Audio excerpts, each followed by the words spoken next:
할렐루야. 우리 옆에 상에서 합시다. 사랑합니다. 축복합니다. 예, 말씀의 제목을 한번 읽어봅시다. 시작. 영혼을 살리는 방법이다.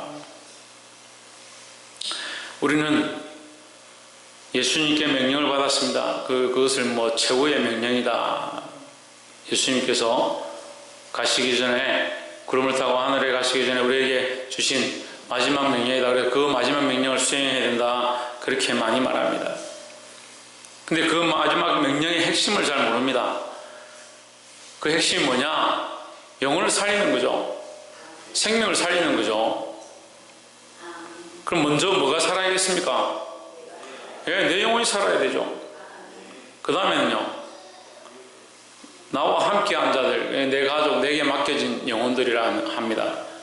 내 자녀들, 그 영혼을 살리는 겁니다. 그 육신이 어떻느냐, 어떤 취직을 했느냐, 어떤 대학에 갔느냐, 돈을 얼마나 벌었느냐, 그것이 중요한 것이 아니라 그 영혼이 사는 것이 중요하다는 거죠.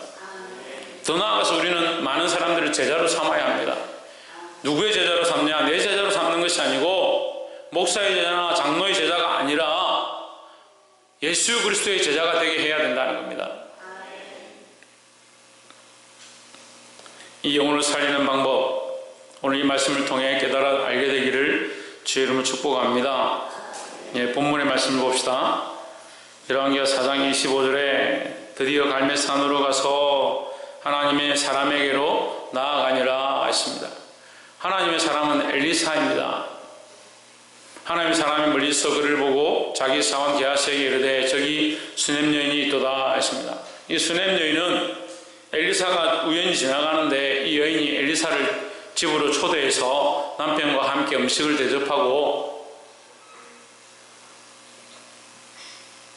그 엘리사가 축복하니까 그 엘리사가 앞으로 지나갈 때마다 이게 옷이 되도록 하기 위해서 방을 만들고 책상을 만들어서 그가 거처할 곳을 만들어준 그런 여인입니다. 그래서 엘리사가 그 여인에게 자녀의 출산에 축복을 줬습니다. 근데 지금 오늘 본문은 그가 나와서 갈멜산까지 걸어왔다. 왜 왔느냐? 그의 아들이 죽었다는 거죠. 그 아들이 처음에 엘리사가 그에게 자녀를 준다고 할 때 그것은 되지 않을 겁니다. 어떻게 그게 되겠습니까? 그런데 엘리사가 그의 축복으로 자녀를 줬습니다. 자녀를 낳게 했습니다. 근데 그 자녀가 죽어서 지금 이 엘리사를 찾아온 겁니다.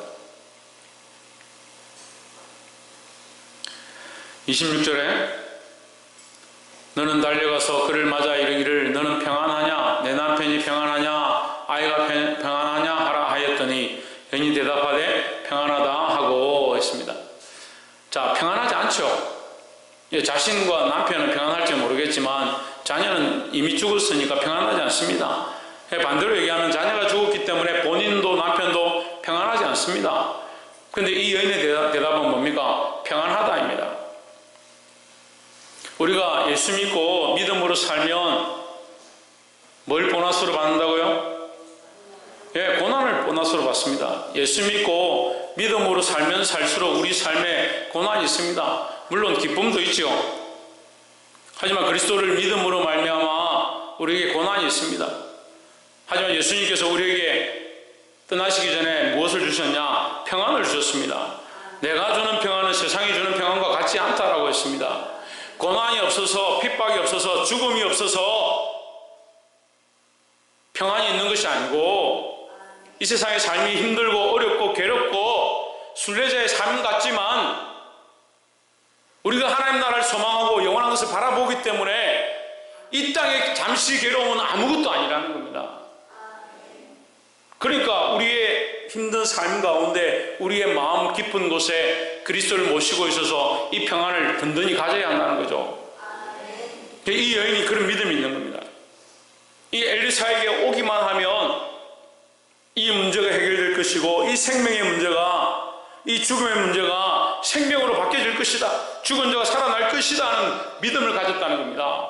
그러니까 지금 당장에는 슬프고 괴롭고 힘들지만 그는 무엇을 바라보느냐? 평안을 바라보는 겁니다.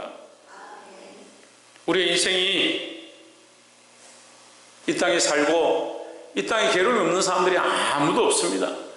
특별히 예수 믿는 사람들, 특별히 예수 잘 믿는 사람들, 믿음으로 사는 사람일수록 고난이 닥칩니다. 삶이 평안하다 하는 사람들은 믿음으로 살지 않는지 자신을 돌아봐야 하고, 평안한 사람들은 하나님 앞에 엎드려 기도해야 합니다.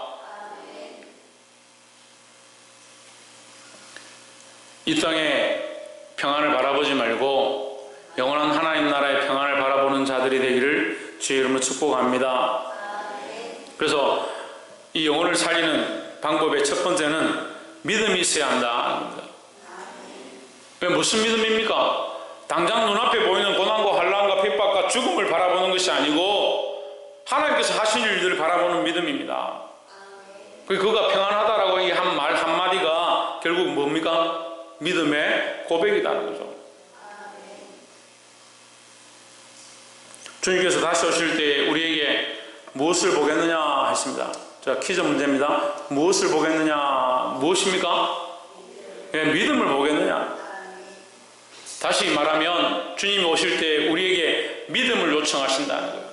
임성수 목사님 뭘 요청하신다고요? 네, 믿음을 요청합니다. 안주영 목사님 뭘 요청한다고요? 그렇죠. 믿음을 요청합니다. 오늘 믿음을 가지고 여러분 하나님 앞에 와 있습니까? 우리 안에 연약한 믿음이 있다면 더 확실한 믿음으로 나아가기를 주의 이름으로 축원합니다. 27절에 산에 이르러 하나님의 사람에게 나아가서 그 발을 아는지라. 그 발을 안았다는 것은 전적으로 당신에게 맡깁니다. 당신만 의지합니다. 이런 뜻입니다. 그래 마리아가 어떻게 합니까? 머리로 예수님께 발에 기름을 붓고 머리로 그 발을 씻깁니다. 전적으로 나는 당신의 것입니다. 당신은 나의 소망입니다. 이 여인이 산에 이르러 하나님의 사람에게 나와서 그 발을 아는지라. 이 전적 신뢰와 믿음을 얘기하는 겁니다. 시대가 악해지니까요, 믿음이 없습니다. 믿음 앞에 신뢰가 없어지는 겁니다. 사람은 신뢰고요, 하나님은 의뢰입니다. 그 의뢰함을 더 정확하게 말하면 경외입니다. 우리는 하나님을 경외해야 합니다. 그 하나님을 경외한다는 게 뭐냐? 하나님을 의뢰한다는 거예요. 하나님을 믿는다는 겁니다. 하나님을 믿는다는 게 뭐냐? 신뢰하는 겁니다. 신뢰하는 거. 지금 보이고 지금 힘들고 지금 답답하고 지금 응답되어지지 아니하는 것들을 보는 것이 아니라 하나님께서 하실 일들을 보는 겁니다. 그러니까 믿음이 보이지 않는 것들의 실상이라는데 보는 것만 보는 거예요. 보는 것만. 세대가 악해지니까요, 보는 것만, 보이는 것만 바라보는 겁니다. 보이지 않는 것, 영원한 것, 그 하나님 나라를 바라보지 못한다는 거예요. 결국 뭐가 없냐? 믿음이 없다는 거죠. 교회들도 다 어떻게 생각하냐? 사람들 전도하고 이런 작전을 쓰고 이런 전략을 쓰면 사람들이 많이 올 것이다. 왜 와야 되냐고요, 사람들이. 사람들이 왜 와야 되냐고요. 하나님의 뜻과 하나님의 명령은 잊어버리고 믿음은 상실해 가면서 부흥은 바라고 있는 겁니다.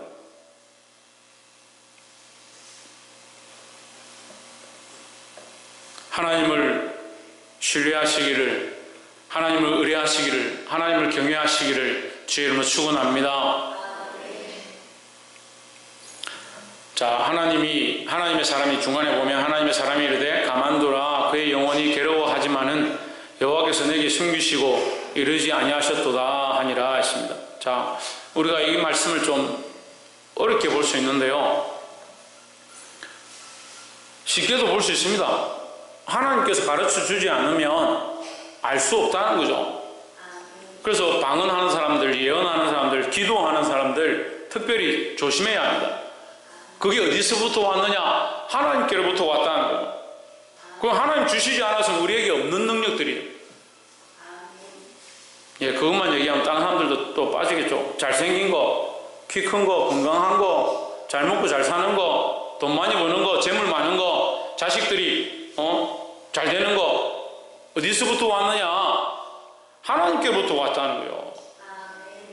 그 인식들이 없습니다. 그 인식들이 없어요. 그 계속 자기가 잘하는 것만 자랑합니다. 왜 자랑하느냐? 왜 교만하느냐? 하나님 없으니까요. 하나님 없으니까. 이 엘리사라 할지라도, 엘리야에게서 받은 권능을 가진 엘리사라 할지라도 하나님께서 그에게 숨기시니까 그거 알지 못했다. 그러니까 사람이 하는 게 아니라는 거죠. 28절에 여인이 이르되 내가 내 주께 아들을 구하더이까 나를 속이지 말라고 내게 말하지 아니하더이까. 29절 엘리사가 게하시기 이르되 내 허리를 묶고 내 지팡이를 손에 들고 가라. 사람을 만나거든 인사하지 말며 사람이 내게 인사할지라도 대답하지 말고 내 지팡이를 그 아이 얼굴에 놓으라 하십니다. 이게 엘리사가 무엇을 줬느냐? 지팡이를 줬습니다. 지팡이를 주고 먼저 달려가라 했는데 30절에 보면 아이의 어머니가 이르되 여호와께서 살아계심과 당신의 영혼이 살아계심을 두고 맹세하노니 내가 당신을 떠나지 아니하리이다 했습니다.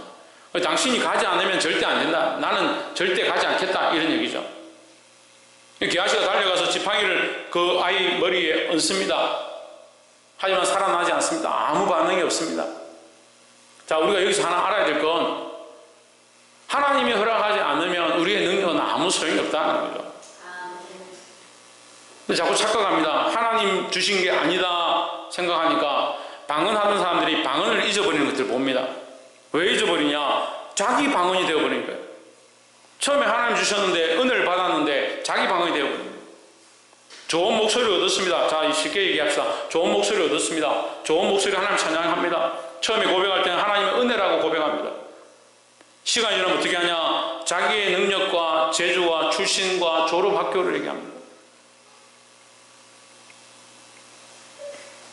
안타깝게도 이 나라가 지금 굉장히 힘든 가운데 있습니다. 이 나라가 힘든 가운데 있다는 것은 결국 교회가 힘든 가운데 있고, 교회가 힘든 가운데 있다는 말은 성도들이 영적으로 암울한 가운데 있다는 겁니다. 한참 유행하던 얘기가 있습니다. 재정관리다. 그리스도인의 재정관리다. 처음 시작할 때는 하나님의 은혜로 이것이 되어졌음을 우리가 인정하기 시작했습니다. 근데 점점 어떻게 하느냐? 자기의 능력이 되는 겁니다. 그래서 방법을 얘기하고 수단을 얘기하고 목적들을 얘기하는 겁니다. 여러분, 우리가 아무리 우리 생각에 거룩한 일을 한다 하더라도 하나님 잊어버리면 헛된 일을 하고 있는 겁니다. 거룩한 것이 절대 바뀌지 않는다. 내게 주신 은사가 바뀌지 않는다. 천만의 말씀입니다. 하나님 없으면 우리에게 주신 은사가 무슨 소용이 있냐는 거예요. 하나님이 없어지는 게 아니라 내가 하나님을 잊어버린다고요. 내가 하나님을 놓쳐버린다고요. 마찬가지로 제가 지금 오늘 하나님 말씀을 들고 이런 마음이 있었습니다. 이 말씀을 선포합니다. 제가 하나님을 향한 믿음을 잊어버리고 하나님 살아계심을 인정하지 아니하고 제가 이 설교를 하고 있다면 무슨 능력이 나타나겠습니까? 마찬가지로 여러분들이 이 말씀을 들을 때 하나님 살아계심을 인정하지 아니하고 자기 생각으로 가득해 있고 그냥 오늘 자리만 지키러 왔다면 이 말씀이 여러분에게 무슨 상관이 있겠습니까?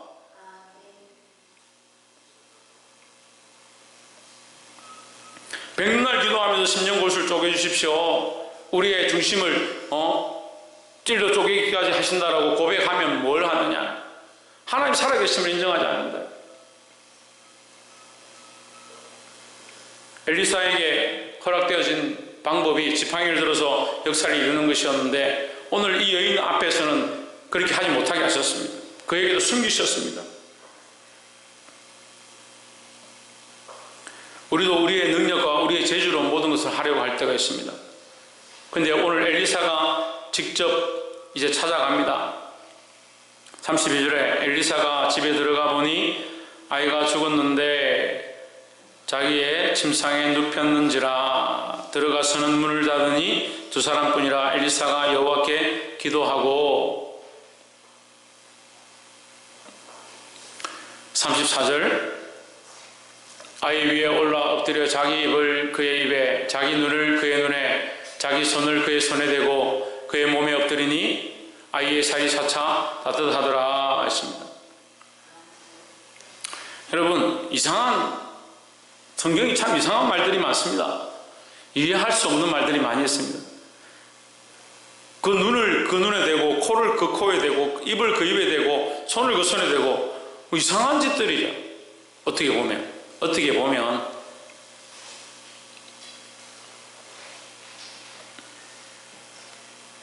예수님의 죽으심을 여러분 어떻게 생각합니까? 십자가의 죽으심을 어떻게 생각하십니까? 그냥 십자가를 믿습니까?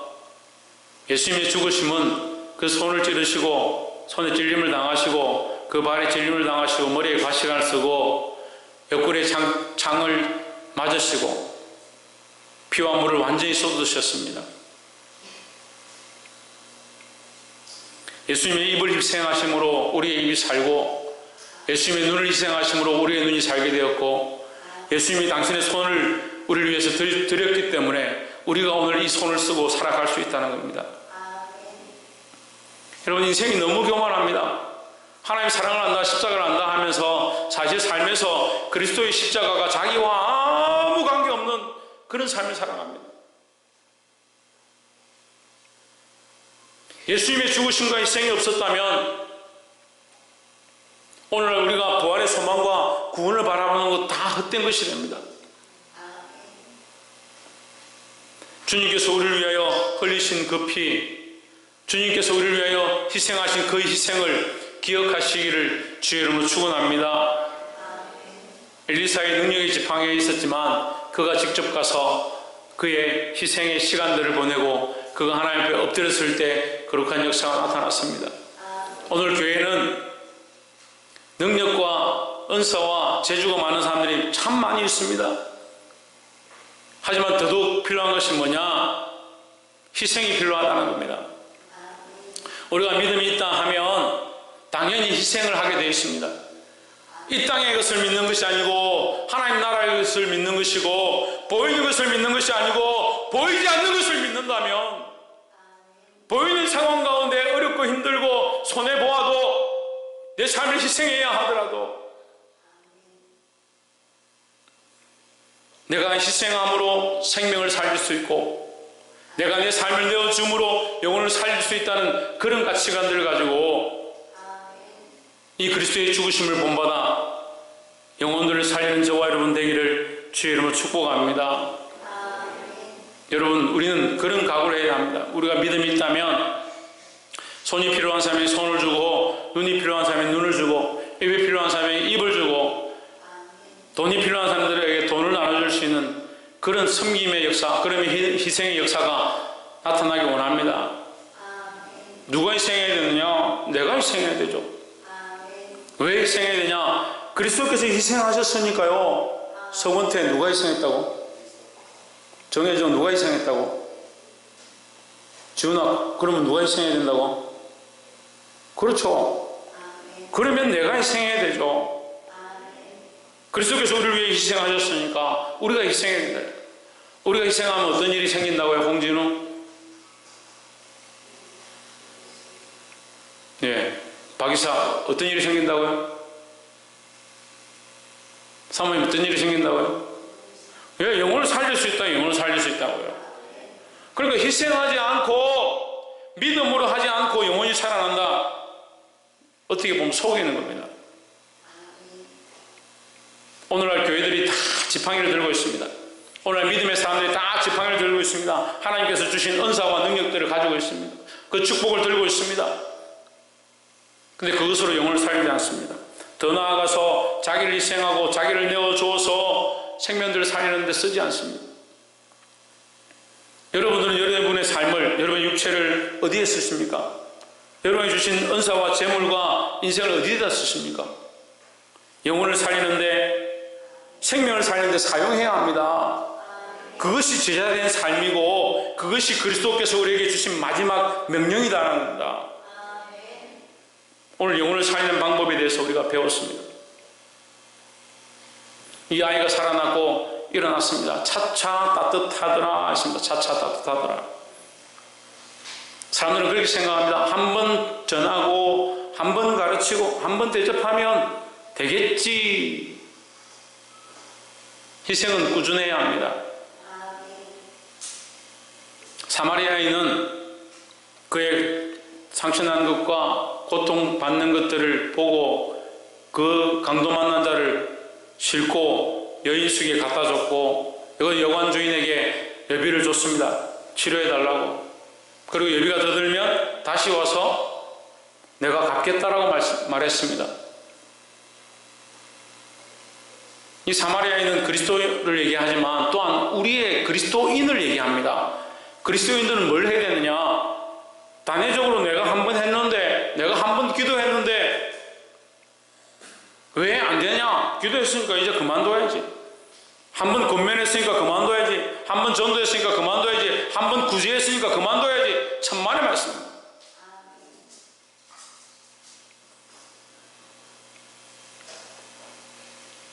저는 20년 전에 한 번 교회를 왔다 간 아이의 이름도 지금 붙잡고 기도하고 있습니다. 그 기도하는 사람들이 점점 자꾸 많아져요. 제 기억력, 이게 치매를 예방하는 데 좋은 건지 하나님의 은혜로 제가 이 아이들 이름을 다 기억합니다. 우리 10년 만에 한 만났어요. 한 번 딱 교회로 오고 지나간 아이인데 만났는데 제가 그 아이 이름을 제 입으로 말하는 거예요. 안 믿을까봐 선이라고, 이름이 선이에요. 우리가 희생한다는 건 꾸준해야 하는 겁니다. 언제까지 하느냐? 주님 오실 때까지. 말씀을 맺겠습니다. 믿음의 사람은 희생할 수밖에 없습니다. 말로 하는 것이 아니고 우리 삶을 내어드려서 우리의 삶의 전폭을 하나님 앞에 드려서 영혼을 살리는데 사용해야 합니다.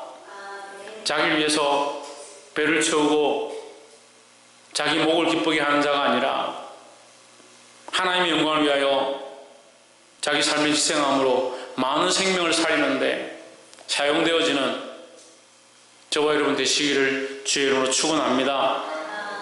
기도하겠습니다.